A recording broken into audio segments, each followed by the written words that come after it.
thank you guys. Thank you very much for joining us this afternoon. As it was said, this is the last slot. So we are very, very grateful for you for staying, especially that this particular presentation is, of course, about security, but also about the AI, which is probably not exactly the topic of this conference. I'm very hopeful that I will manage to get you a bit curious about the AI. Let's get down to it. So what you can expect from this presentation? First of all, of course, the beginning. This is what you are suffering currently through. We will say a few words of the introduction about ourselves, but then we will go to the LLMs. We will discuss what the LLMs are and why actually the hype about the LLMs, and then we will discuss the evaluation of the real value of the LLM for the security, and then we will get to the actual meat of the presentation, which is the agents, how the agents can help us. Then we will discuss the competitive agents, and then, well, finally, the live demo. We hope it will work. So let's get down to it. Who we are. Obviously, this presentation is not about us, but just so you know whom you are listening to, we are Piotr, Wawryka, and Paweł Zegartowski. We are mostly software engineers with quite a long experience in the business. However, a few years ago, we swerved from the beaten path and started doing something slightly different. I went more toward the application security, and Piotr moved a bit toward the machine learning and started doing PhD on the AGH University from machine learning. Later, we decided to start a little company called Secure Software Research. We are the company behind the Factor Zero product. However, I promised not to pitch the product today, so this is probably the last time you are hearing about the product. Nonetheless, if you are interested, visit factorzero.ai. We will love you for this. All right, so let's get down to the actual content. Guys, before we move towards the agents, we should take a little step back and discuss what are the LLMs, which are in the heart of every AI agentic systems. So probably it's obvious for everybody here what is the LLM, right? I would say, is there anybody here who haven't heard or doesn't know what the LLM is? Everybody knows, this is obvious. But maybe let me ask a different question. Do you know what is the convoluted neural network? Who do know what is the convoluted neural network?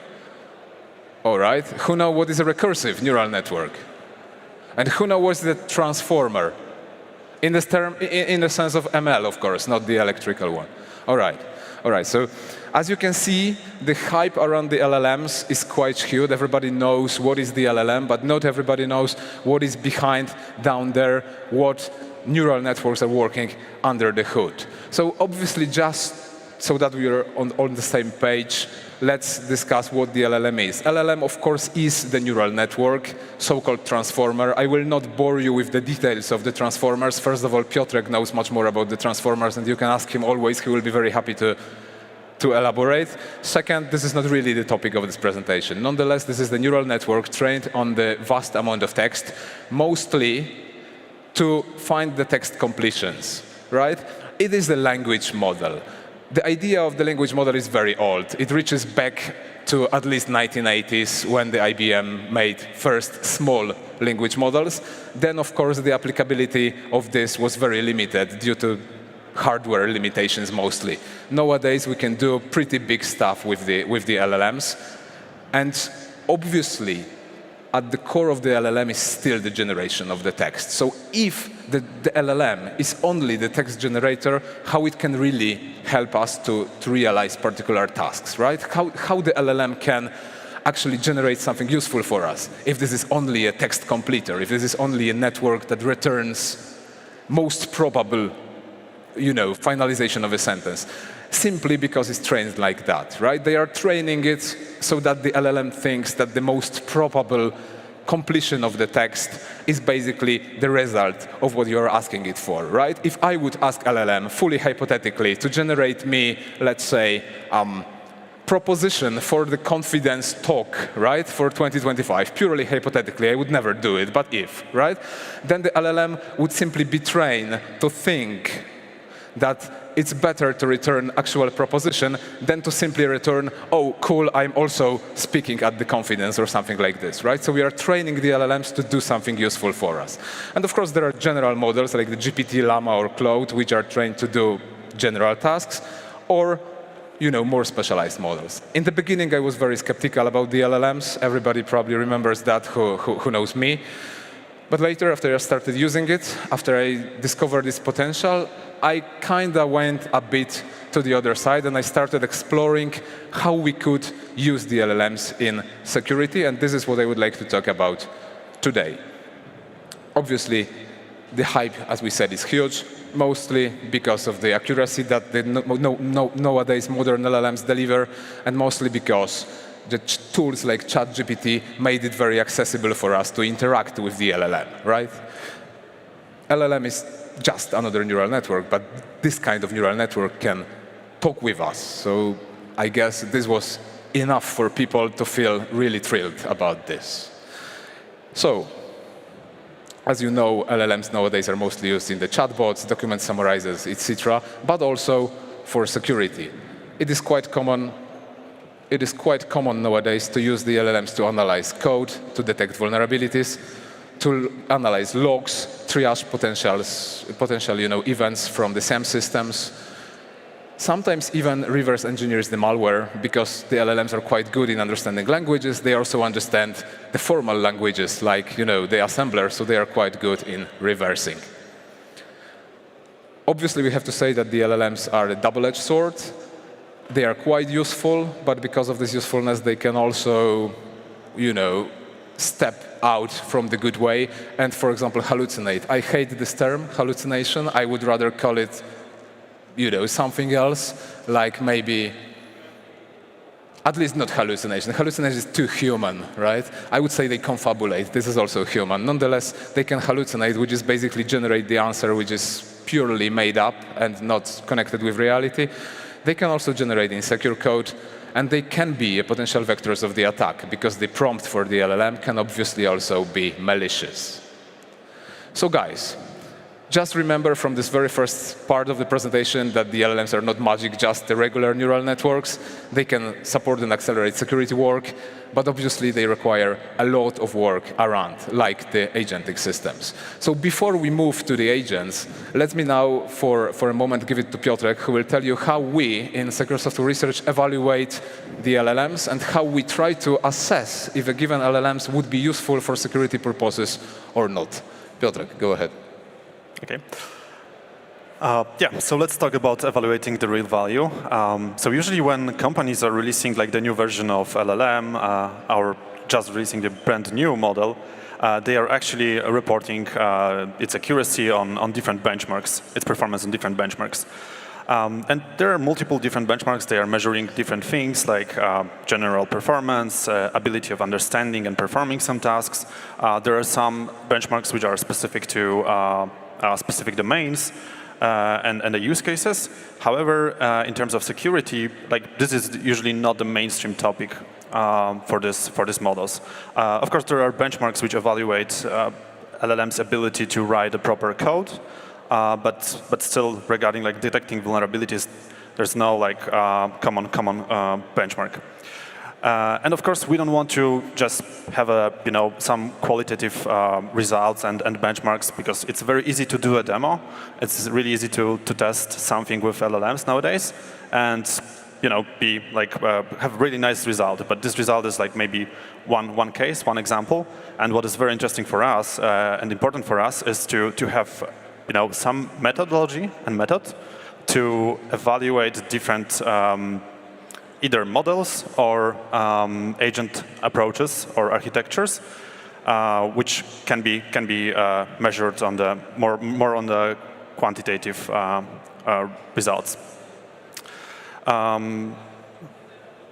Also, like the modern LLMs are evaluated often not by simple benchmarks, but people are used to actually tell like which model works better in a specific case, specific scenario. And usually when you see like there's no just one the best model, Some of them are doing well on the general tasks, on the generation task. They are more creative. Some of them are better suited for more like reasoning tasks that require some deeper understanding and thinking capabilities.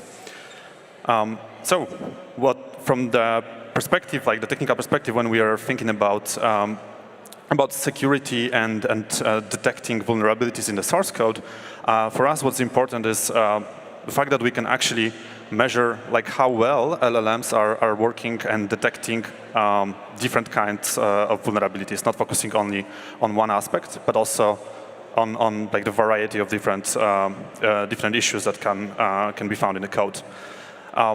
The other aspects, of course, are like the reasoning and having the capability to understand vulnerability not in a very local aspect, like just part of the code in the function, but also like the broader problem that can actually be spread across different functions, different files, or even components in the system.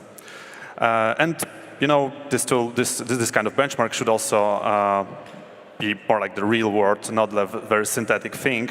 And you can imagine that it's extremely hard to actually create such benchmark. And so what researchers did is they recently created and reported the Castle benchmark. So on the slide here, you can see like the example part of the source code. It contains like the code snippets in the C language, and these are mostly effectively these are like one file snippets. So there might be several functions, and each snippet contains like vulnerability, or it can be also like a proper secure code. They divided that into 25 common CWE classes and provided a methodology to actually score models or classifiers that are running on this benchmark, that run on these benchmarks. And that was very interesting for us because, of course, it's not a perfect benchmark. It's still like the context of each problem is relatively small, and we need to, of course, improve that in the future. But it's a very good starting point for assessing different models, different methodologies on the larger scale, so that we can run on multiple different examples, our different variants, and we can compare like which methodology effectively works better. So what you can see here on the slide, this is also from the Castle dataset. The researchers evaluated different SAS tools.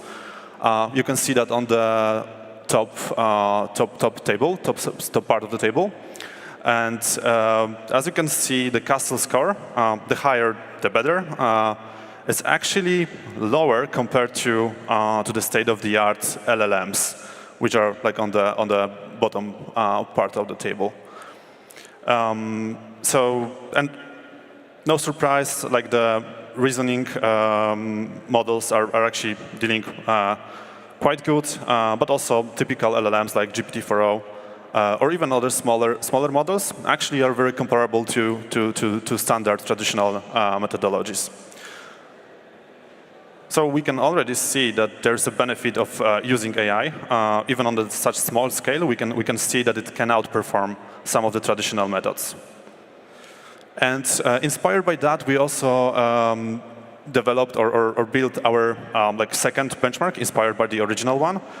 This time with the Python snippets to have another different high-level programming language, and not only C-level, but rather low-level language, to see and test like how our models and how our methodologies performs on a different types of programming languages. So yeah, more on the results in a moment. And right now, Paweł will tell you about the agents. Yeah. So we discussed the LLMs in general. Now, what is really the LLM agent, right? What is the difference between the LLM, just the LLM query, and the agent, right? So imagine agent like an entity who can itself query the LLMs a few times for some reasons and use some additional resources, right? When you are simply prompting the LLM, you provide all the information, and the LLM just uses what it gets in the prompt from you, and its own internal knowledge.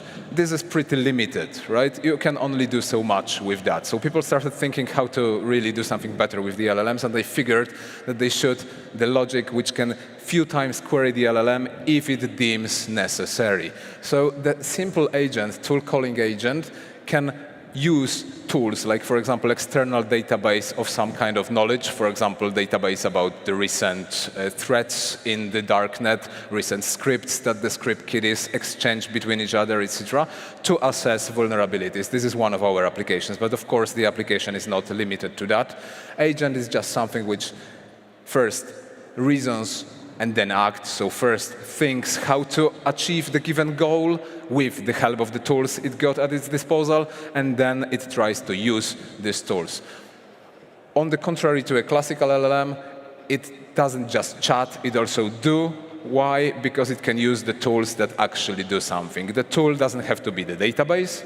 The tool can be the actor. The tool can be a factor, right? Something which, for example, change the security policy, but also something which generates, let's say, picture, right? It can be anything. Can be anything. So we can really realize actual tasks with the agents. How such agent work? Well, this is maybe not the simplest of the agents. Nonetheless, we see the 4 most important components in the center. So there is memory planning tools and tools. Memory lets the agent remember previous prompts. So you doesn't have to repeat all the information that you told it previously. It remembers. Well, planning capability is probably the heart of the agent, right? It can reflect on the results of the previous action, self-critique the results, and then repeat, for example, action if necessary, or take different action if it deems necessary. To take those actions, the agent uses tools. In this particular simple example, tools can be calculator or calendar or code interpreter, right? So you can imagine what kind of actions this kind of tool can be. With these tools, what kind of actions it can do. So the differences are summarized like this, right? Instead of single prompt, we have multi-step reasoning. Instead of stateless, just LLM who responds to prompt, we have memory that can allow you to use agent like the ChatGPT chat, for example. And then you have access to external resources, which you don't have in a plain LLM. And of course, that gives goal-driven and proactive operation. You task agent to do something, and the agent is trying to do it with the tools at its disposal. This is not achievable in the plain LLM. On top of that, you can build agentic systems. The agent doesn't have to work alone. It can cooperate in a group of the same agents or in a group of different agents, like in the plan and execute models. Piotr will tell you more about the details, but as you can imagine, one agent is planning the tasks, another is executing. Or they can compete against each other. For example, red and blue agents in our practical demo, which will be trying to break and fix the code to achieve the best possible solution for the code fix, right? So agentic systems consists of many agents working together or against each other. What agents can do in security? Many things. I will not be wasting time on obvious examples. As you can see, obviously, it can analyze code snippets, correlate alerts across logs, do a lot of stuff. Those are the real applications from the already existing systems. Obviously, like any LLM-based solutions, agents may hallucinate, may misuse those tools, so you have to be really careful using them. And, the most problematic thing for me is that they don't return always the same result, right? One thing I like in computer science is that if I program something, I can expect the same output. So the LLMs and the agents are not really like that, right? I'm calling an agent like a function, but then the agent sometimes returns something else. In our product, we had this kind of problems when we were finding vulnerabilities, that the agents were hallucinating vulnerabilities. There are different ways to deal with that. One of them is, for example, use the standard rule-based engine as a second engine, and then you have to just weight the inputs. Maybe sometimes input from the simple rule-based engine is worth more than the input from the agents. Obviously, other problems with the agents can be debugging. Debugging complex agent systems can be hard because you don't really know why the agent took a given decision. And one maybe final remark, they are assistants, but they are definitely not replacement, at least not yet. Maybe at some point that will be. Right now, they can assist you, but I would still recommend having a good and aware operator instead of junior in given domain to operate the agentic systems. We don't have that much time, so maybe I would suggest to go to the evaluation of the agents and then to the live demo. Okay, perfect. So before moving to agents, let's go back to the plain LLM. So this is like the simplest examples how you can actually run and do the detection, vulnerability detection with LLM. So the idea is that we will just instruct the model in one shot to basically predict what are the vulnerabilities in the code. We can leverage some of the capabilities of such plain LLMs, like the structured output. So we can request to have a specific format of the output, so we can consume that afterwards in the programmatic way. So we can, for example, as in here, we can ask it to respond with the list of findings, where each finding is listed with the CWE code and with some additional description. And the nice thing about this description and this such approach and generally capability of LLMs is that they can already provide some contextually relevant feedback information. So it's not like a static pattern matching, but it's, as you can see in this example, model can actually evaluate like a very specific way of how this vulnerability can be exploited. So it gives you an example of a payload to actually do the SQL injection in that particular case. And we run these LLMs, different family of GPT models. So starting from the left side, we have GPT-4.1. Then we have two smaller versions of the model, Mini and Nano. We have also GPT-4o family of models, the standard one and Mini. And we have also the reasoning model, O4 Mini.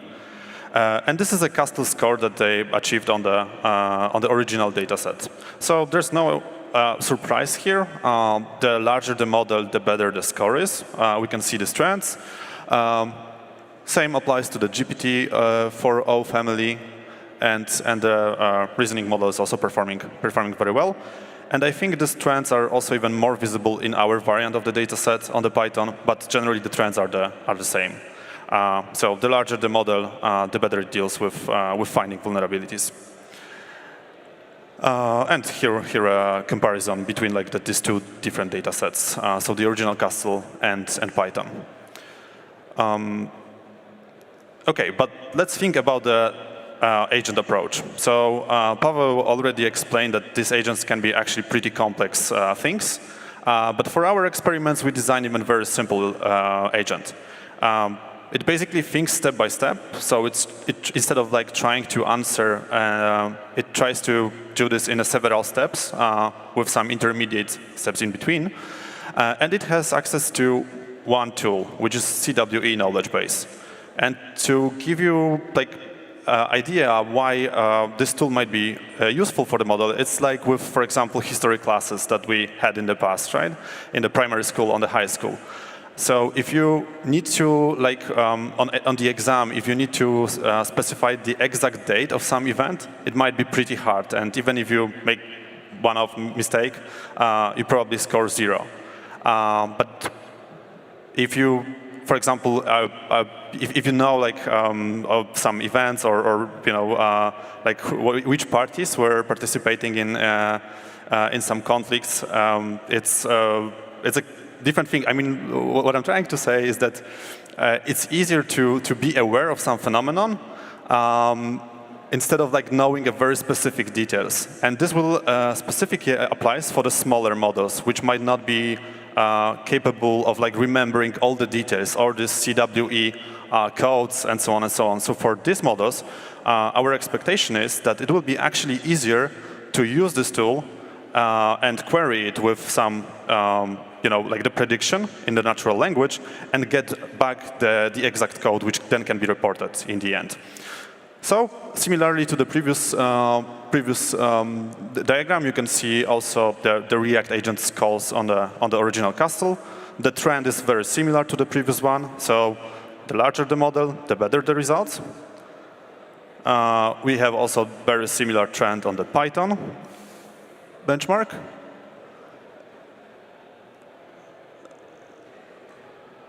Oh, sorry. Yeah, and we have the comparison between these two data sets. But the most interesting will be the next slide, where we can compare actually the differences between the plain LLM results and the React agents. So GPT is a plain LLM, and React, the darker color, is the React agent. So what we can see here is like the agents are actually consecutively scoring consecutively higher compared to the plain LLMs. And we can also see, maybe in this benchmark it's not as visible, but the smaller model actually are scoring even better with the React approach. They benefit more from the React approach. And the same results, but on the Python data sets. So again, these magnitudes are actually higher here, so we can clearly see that this agentic approach actually helps to score better. OK, so I don't know if we have time to go through like all the details, so maybe we can skip some of the I would say we have like 6 more minutes for the discussion, and then I would start the demo. So OK, so maybe 5. OK, so maybe I will try to squeeze that in. What's interesting is that agentic approach seems to actually maximize the recall metric. So just a short reminder, when we're just building classifiers, we can have like a different outputs, right? So we can have like the true positive scores, true negatives, but we can also have false positives and false negatives. And based on these metrics, we can build higher metrics, which we are using to measure performance of the models. So two specifically interesting metrics are precision and recall. Precision includes false positives. Recall actually ignores that part. And what we can clearly see that precision actually is higher in the plain LLMs. And this is like almost everywhere. Only GPT-4o and o4 on the Python benchmark actually has higher when in the React mode. But the recall is significantly higher in like all scenarios. So here on the Castle dataset, and here on the Python dataset. Yeah, and I think this is an important slide, because this slide clearly shows that the agents tend to hallucinate. If you ask the agents to do something, it will try to do something. And the recall, is a metric which does not account for the true positives, right? I mean, false positives are enough for it, right? So it's better to report something than to report the actual thing. And unfortunately, for the recall to be higher, I mean. So unfortunately, we can see clearly that the agentic systems, even OK, is better than the plain LLM. However, at the cost of false positives. It tends to generate a lot of false positives, or hallucinate more, if you will, though I don't like this term. Yeah, so we can even expand this idea further. So instead of having just one agent, we can think about the multi-agent approach. So here is just one example of such methodology, which is called plan and execute. So here, instead of having just one agent, we have multiple different steps in the entire process. So first of all, we're starting with the plan. And this can be generated by an AI agent, so-called planner. Like a list of tasks that needs to be performed. Then a specifically trained and instructed agent can perform these tasks, while another agent is monitoring like how well this agent is doing, and if needed, it updates the plan. And in the end, it generally generates the list of findings. So we tried this approach with our benchmark, and unfortunately, or surprisingly, the results of the plan and execute are actually much lower compared to both plain LLM and the React agent. And the reason is that this benchmark is still like, these are just the code snippets. These are not the real cases, real pull requests, which can contain like multiple changes with different files, maybe touching different components. So you can really benefit from more sophisticated strategies when they are properly applied. So it doesn't make sense to add more calls to LLM, because it generally might not perform better compared to the simpler methods. And yeah, this is also on Python. Actually, here plan and execute do slightly better than plain LLM for the GPT Nano. But you know, the number of true positives actually was much higher in the plan and execute mode. So we can definitely see that in the mini version. Here in Nano is actually similar to React. And on Python dataset, it's actually higher in the both cases. But as Paweł mentioned, this comes at the cost of false positives. So that's why the scores are actually, the general scores are much lower compared to other approaches.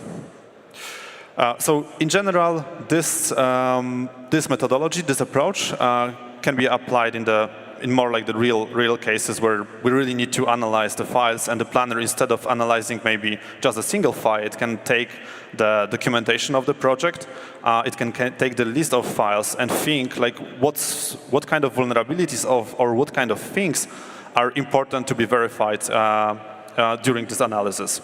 And then React Agent will work similar to the previous setup. Okay, so just a few more final words before the demo. So as you have seen, we already discussed the React agents and the plan and execute agents, which weren't so good on a single snippets. Now we will show the live demo. The live demo will be of a competitive agent system, which is the demo of the two agents competing with one another. One will try to fix the code, another will try to find vulnerabilities. They will be iterating hopefully a few times. One will try to exploit, another will try to fix and somehow adapt. Simply speaking, it will be working like this, right? Because first we will try to break the code, then the fixing agent will try to fix it. Unit test generator and unit test runner are used to ensure that the logic of the code is not changing, because with the hallucination there comes a risk that our wonderful code fixing agent, apart from fixing vulnerability, will also rewrite the logic and the code will no longer be doing what it should be doing. So that's why the unit test runner step. All right, I would say we have 12 minutes, so let's get straight to the demo. We can come back to details later if we will have time, or in the questions. OK, so here we prepared like a sample pull request. So let's start with maybe with the simple example. Yeah, so maybe simple explanation for the demo. We prepared a very simple system connected to the GitHub. The GitHub will be the source of the files, the pull requests, and then the comments will be the interface, right? So the agents will be working in a system. Piotr can show the console with the actual system working, and the interface will be the comments. So the output should be the comments in a pull request where the two agents will be reporting their outputs. So yeah, let's start with the simple example.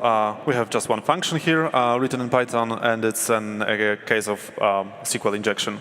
So here, the input from the user can go directly to the SQL and will be executed on the database. So let's trigger the processing. This is the pull request number 13. So.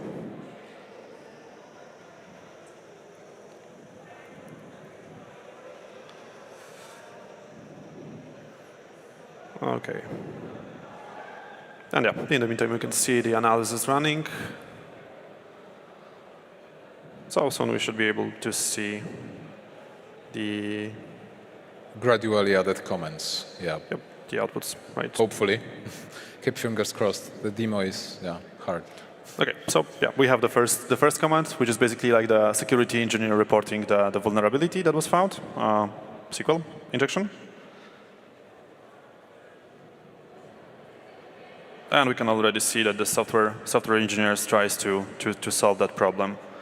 So yeah, it's in the first part. It checks and it rewrites the SQL to use like the parameterized query. And in the second part, it actually suggests to do some, maybe not security related, but like from the code quality perspective, that's actually a good change to use context manager here instead of manually handling connection to the database. And we have the second message or third message from security engineer. The provided code has been properly adjusted to mitigate SQL injection. And overall, the code is now secure and follows best practices for preventing SQL injection attacks. Yeah, so I guess we can also try with like another pull request in that case. And we should not expect like systems like when it's verified that this agentic workflow stops the processing. Let's show them something more complicated. Let's hope it will work. Yeah. Let's give it a try. So I think it was this one. So it's a more complex example. We're adding here like the two subsystems or two components, two services. The data service written in Python, which basically through the API allows you to execute SQL on the database. But this system is actually meant to be more used like in the isolated environment and not to be used or exposed publicly. And we have also another component which is like the web application, which basically is using this data service. So let's give it a try. And we included here like several different vulnerabilities, SQL injection as well, but also XXS. Let's fire it because we have 8 minutes and it has to compute. Okay. The agentic systems are great, but they are working slowly, so that's another problem with them. As you can imagine, there is a lot of calls to the LLM per single iteration of the agent, and then we are iterating a few times, so it's not the quicker thing to do. Oh, sorry. Not the quickest thing to do.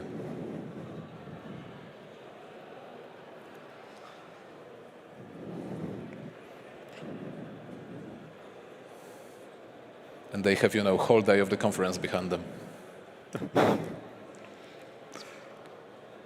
Is it running? Okay, so let's check. It should be running, and it's running. It's producing something. Yeah. So I guess we can start observing. So let's see where. Yes. So it's another example of the SQL injection that was found in the data service.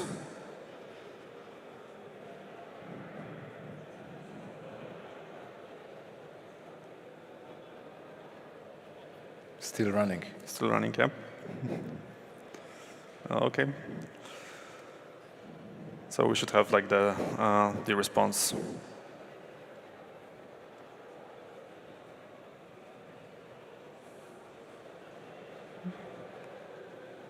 Mm-hmm. Let's show different file. Is there something in a different file also?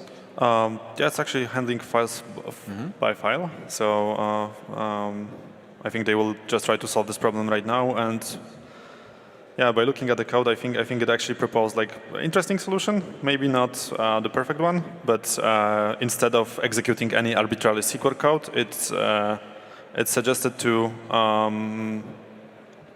actually have like allowed queries which can be parameterized instead of allowing any SQL to be executed.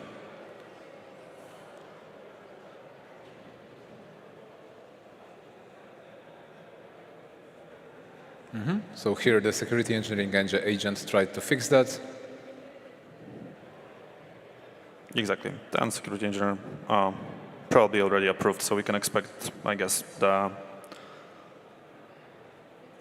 something. Yeah, they already started working on DB connector.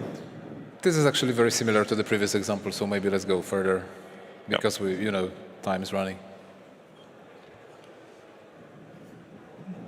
Mm-hmm.